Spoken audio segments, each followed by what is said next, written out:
जलाए, हमें इससे कोई मतलब नहीं, इस रास्ते पर झुकना पड़ेगा। इस रास्ते का पान कर लिया, इस रास्ते का काढ़ा पी लिया, तो समझो जन्म जन्म तक उसका पुद्गल पवित्र बना रहेगा। समझो बंधुओं,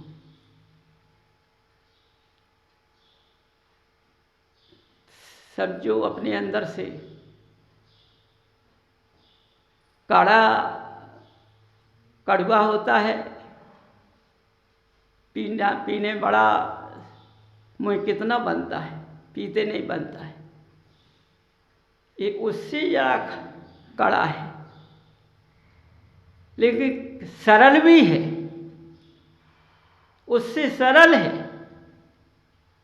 यदि तुम अर्पण हो गए तो तुम्हारा जीवन का सूर्य चमक जाएगा।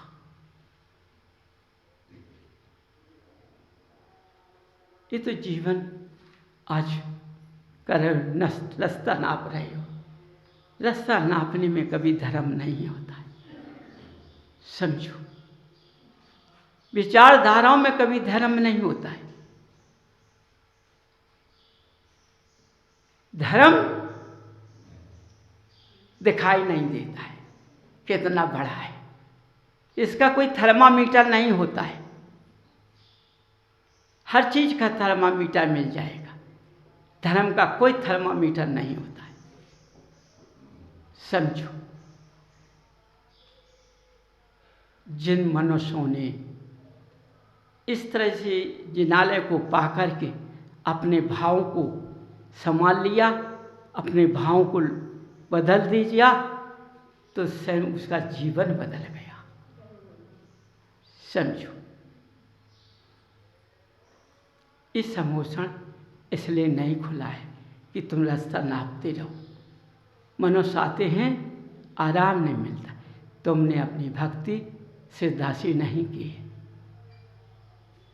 समय से नहीं की है।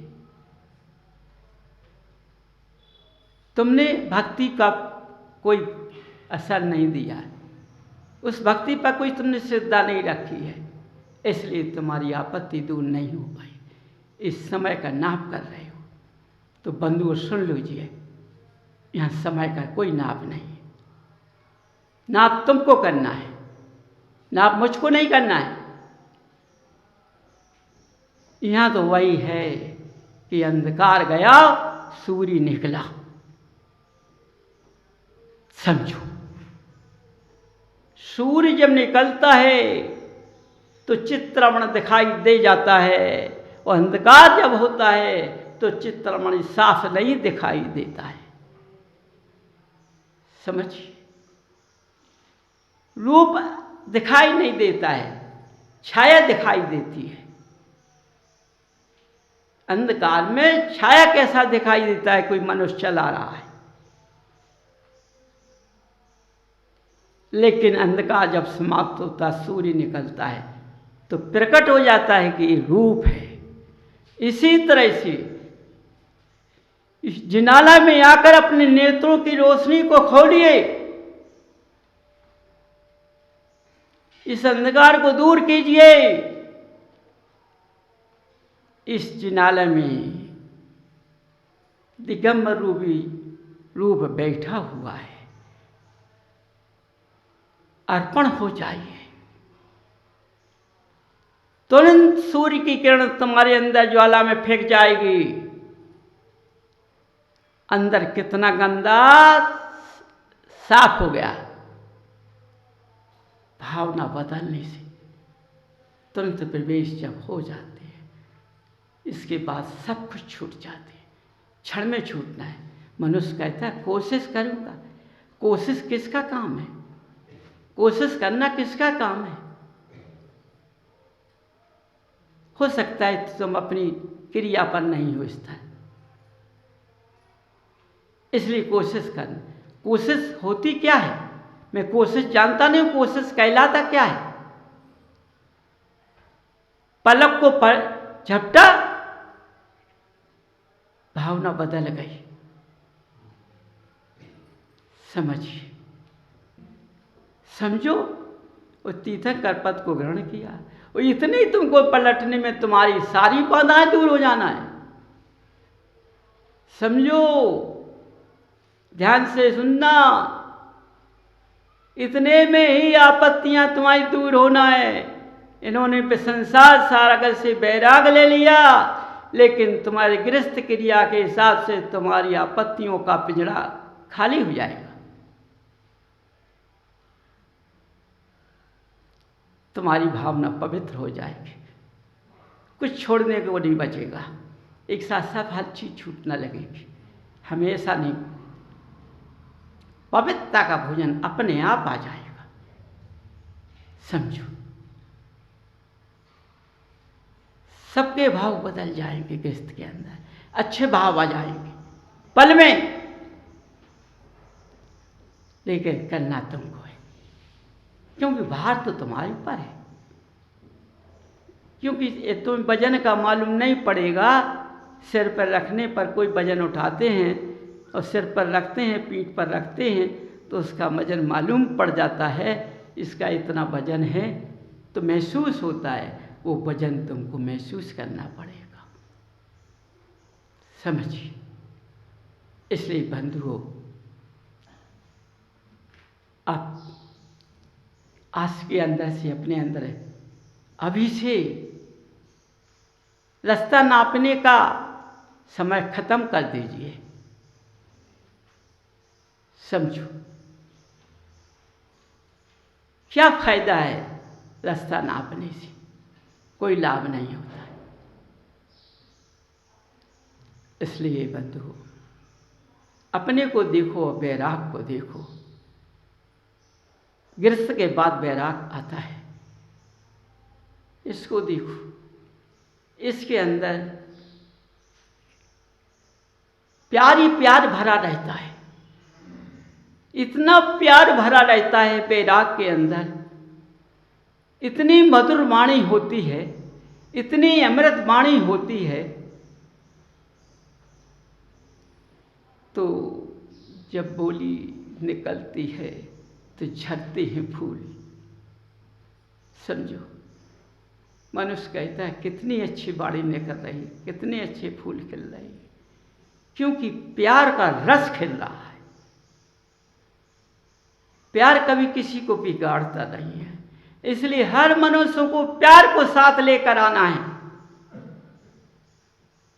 न मोह को, न प्रेम के बंधन को, प्यार को लेकर आना है इस जिनालय में। समझो, यदि पहला प्यार तुमने अपने पुद्गल के अंदर भर लिया और यही प्यार भगवान के समक्ष बदल दिया, मन लीन हो गए, प्यार में जब इनका रूप तुम्हारे अंदर पहुंच जाएगा, तो तुम्हारा कहना क्या है बंधु? समझो, तुम बदल जाओगे, फिर इतने अच्छे बन जाओगे। क्या बगीचा में जाते हैं, डाली डाली पर बैठते हैं, कौन सा फूल अच्छा है, कौन सा फूल अच्छा है, किसको तोड़ूं? इधर देखता तो ये फूल अच्छा लगता है, और नहीं इस फूल को तोड़ूंगा। इधर देखते तो ये भी फूल अच्छा, नहीं नहीं हम ये फूल तोड़ेंगे। और जब इधर जाते तो वो भी फूलों में ही फूल गया है, एक भी फूल नहीं तोड़ पाया। समझो, ऐसी महक आ गई तो एक ही फूल नहीं तोड़ पाया, सारी फूलों की माला मैंने अपनी गरी में डाल ली, टूटा एक भी नहीं है। समझो बंधु, ऐसा फूल बनाकर देखो। जब ये ऐसा फूल बन जाएगा तो फिर क्या कहना है महक की? बगीचा हरा भरा दिखाई देगा।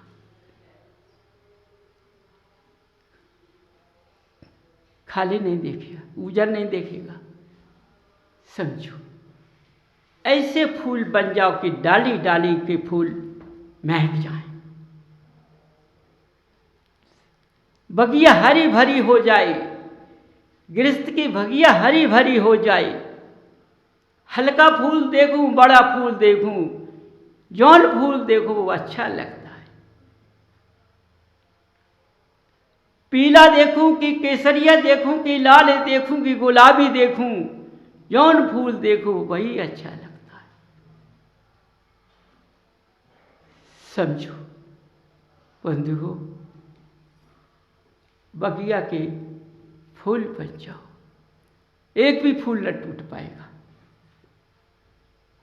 तोड़ने वाला आएगा तो एक ही फूल नहीं, तो वो भी सुधर कर चला जाएगा।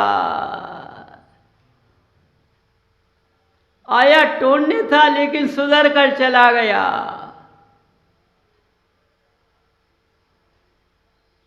समझो, तुम्हारे पीछे कोई देवता पड़ जाता है, राक्षस पड़ जाता है, जब तुम्हारी फुलवारी ऐसी होगी तो वो भी अपने को बदल देगा। समझो, वो भी बदल देगा हैं, तो उसका भी जीवन सुधर जाएगा। तुम्हारे देखने से, तुम्हारे पास आने से उसका जीवन सुधर जाएगा। अभी तुम्हारे पास आने से तुम्हारा जीवन बिगड़ता है, तो ऐसे बगिया के फूल बन जाओ कि जितने भी हो वो सब सुधर कर चले जाएं। बंधु, समझ में आ रहा कि नहीं आ रहा? नहीं आ रहा है। देखो तुम आज का क्या करूं मैं, महावीर बहुत खुश है और हर परिवार के सदस्यगण को उनकी आवाज ऐसी निकल रही है। आज तुम्हें बगिया का फूल बन के अपना गृहस्थ का जीवन पार करना है। देखो, जब बगिया का फूल बन जाएगा तो प्यार प्यार दिखाई देगा, मोह और इन प्रेम का नाता चला जाएगा, प्यार रह जाएगा। प्यार में खिल गए, किसी की हिंसा नहीं की, मैंने किसी फूल की हिंसा नहीं की, और फूल को देखकर ही मस्त हो गया। मेरे हाथ से हिंसा बच गई, दोष नहीं लगने पाया। इसलिए बंधुओं, देखो, मैं महावीर की वाणी की आवाज जो निकलती है, ऐसा ग्रहण करो उसको अपने अंदर। हर प्राणी मात्र, इस जिनाला में जितना प्राणी माता आया नहीं, मैं आकाश से जो वाणी खिलेगी, जहाँ जहाँ इस रास्ते के जीव मिलेंगे अंदर पहुँचेगी। ऐसा नहीं, इस भारत भूमि पर आया हूँ हर प्राणी मात्र के लिए, ऐसा ही होगा। यहाँ की आवाज़ पूरे भारत भूमि पर पहुँच जाएगी। समझो, इसलिए तुमको अपनी जागृति करना है, अपने उसको जगाना है। सोने वाले तो कभी जाग नहीं सकते, सोने में बड़ा आराम मिलता है। समझो, सोने में बड़ा आराम मिलता है। क्यों? जिस तरह से एक नशा है, एक नशा है, मनुष्य नशा करता कि नहीं करता? नशा कर देता है तो उसको शुद्ध वो चली जाती है, और नशे में झूमता है, ड्रामा करता है, कुछ भी करता है। जब ड्रामा करते करते लस्त पड़ जाता है तो एक जहाँ गंदगी होगी, या कोई चौबूते का स्थान होगा, या घर का एक कोना होगा, या दरवाज़ा उस पर पड़ा रहेगा, दिखाई देगा, दो आदमी उठाकर उसको अंदर डाल देंगे। उस नशे का फल भोग रहा है। इस तरह सोने का फल है। आदमी को नींद आती है, आहा कितना अच्छा स्थान है। समझो, जिनालय में कितना अच्छा स्थान मिला। और जिनालय में जब सोता है तो जिनालय के खम्भे से टिकता था। समझो आंख बंद हो जाती, मुंह खुल जाता है, पैर पसर जाते हैं। मनुष्य देखते हैं वो कितनी निद्रा में सो रहा है, उसको कोई पता नहीं, सुध वो सब चली गई है, वो जिनालय में सो रहा है। समझो इस नशे के रूप में कौन सा नशा? सोने का नशा। इस सोने का नशा समझो, इसी नशे में तो मनुष्य आज नीचे चला गया है। ऐसे नशे हो गए हैं घर के अंदर। आज जो चोरियां हो रही हैं, घर के बच्चे भाग रहे हैं, बच्चियां भाग रही हैं, यही तो नशा चल रहा है। इसी नशे में सब हो रहा है। होने के बाद भी मनुष्य को नशा इतना प्यारा है, वो नशा नहीं छोड़ पा रहा है। समझो, अरे उसको सोचना चाहिए कि हमारे होते हुए ऐसा हो गया, क्यों हो गया? उसको स्वयं देना चाहिए, भगवान से मेरे कितना बड़ा काम हो गया मेरे सोने में, मैं इस नींद को अपने पास नहीं आने दूंगा। समय से मेरे पास नींद आएगी और समय से जाएगी। लेकिन क्या करें, धर्म प्यारा नहीं है, नींद प्यारी है। समझो, नींद वाले मनुष्य बहुत कम लाइन पे लग पाते हैं। समझो, बहुत कम पे लग जाते हैं। जिनके पास नींद नहीं रहती है वो बदल जाते हैं। समझ, इसलिए प्राणी मात्र को अपने मनुष्य गति में आकर के देखो, नशे का पान दूर करना है। नशा अच्छा नहीं होता है। समझो, नशे से पुद्गल बीमारी में बदल जाता है। कोई भी नशा ले लीजिए, किसी नशे से ये बीमारी आ जाती है और ठीक नहीं होता। इसलिए बंधुओं, अपने नींद के नशे को हर प्राणी मात्र दूर करते अच्छा होगा। वाणी विराम।